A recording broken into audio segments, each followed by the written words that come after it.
सुंदर महिला ने विमान में प्रवेश किया और अपनी सीट की तलाश में नजरें घुमाई। उसने देखा कि उसकी सीट एक ऐसी व्यक्ति के बगल में है जिसके दोनों हाथ ही नहीं थे। महिला को उस अपाहिज व्यक्ति के पास बैठने में झिझक हुई। उस सुंदर महिला ने एयर होस्टेस से कहा, मैं इस सीट पर सुविधा पूर्वक यात्रा नहीं कर पाऊंगी क्योंकि साथ की सीट पर जो व्यक्ति बैठा हुआ है उसके दोनों हाथ नहीं हैं। उस सुंदर महिला ने एयर होस्टेस से सीट बदलने हेतु आग्रह किया। असहज हुई एयर होस्टेस ने पूछा, मैम, क्या आप मुझे कारण बता सकती हैं? सुंदर महिला ने जवाब दिया, मैं ऐसे लोगों को पसंद नहीं करती। मैं ऐसे व्यक्ति के पास बैठकर यात्रा नहीं कर पाऊंगी। दिखने में पढ़ी लिखी और विनम्र प्रतीत होने वाली महिला की यह बात सुनकर एयर होस्टेस अचंभित हो गई।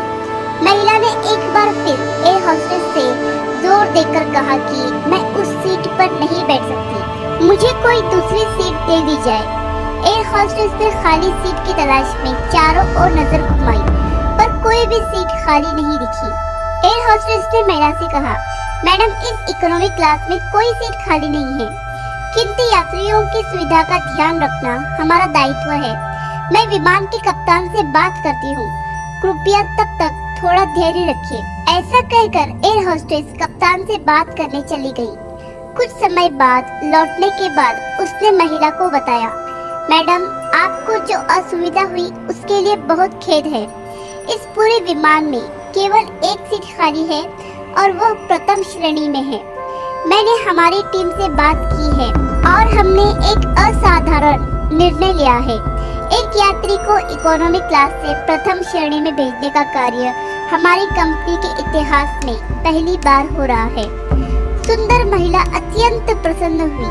इससे पहले कि वह अपनी प्रतिक्रिया व्यक्त कर पाती और एक शब्द भी बोल पाती, एयर होस्टेस उस अपाहिज और दोनों हाथ विहीन व्यक्ति की ओर बढ़ गई और विनम्रता पूर्वक उसने पूछा, सर, क्या आप प्रथम श्रेणी में जा सकेंगे? क्योंकि हम नहीं चाहते कि आप एक अशिष्ट यात्री के साथ यात्रा कर परेशान हो।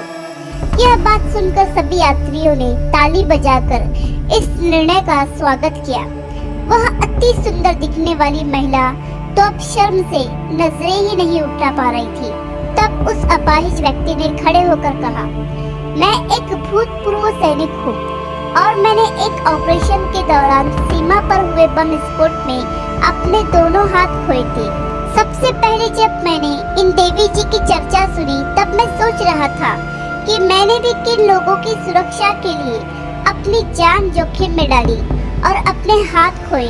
लेकिन जब आप सभी की प्रतिक्रिया देखी तो अब अपने आप पर गर्व महसूस हो रहा है कि मैंने अपने देश और देशवासियों की खातिर अपने दोनों हाथ खोए।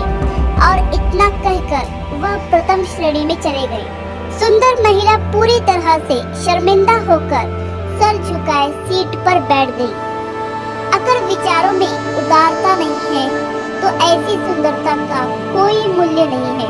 अगर आपको कहानी पसंद आई तो लाइक, सब्सक्राइब और शेयर जरूर कीजिए।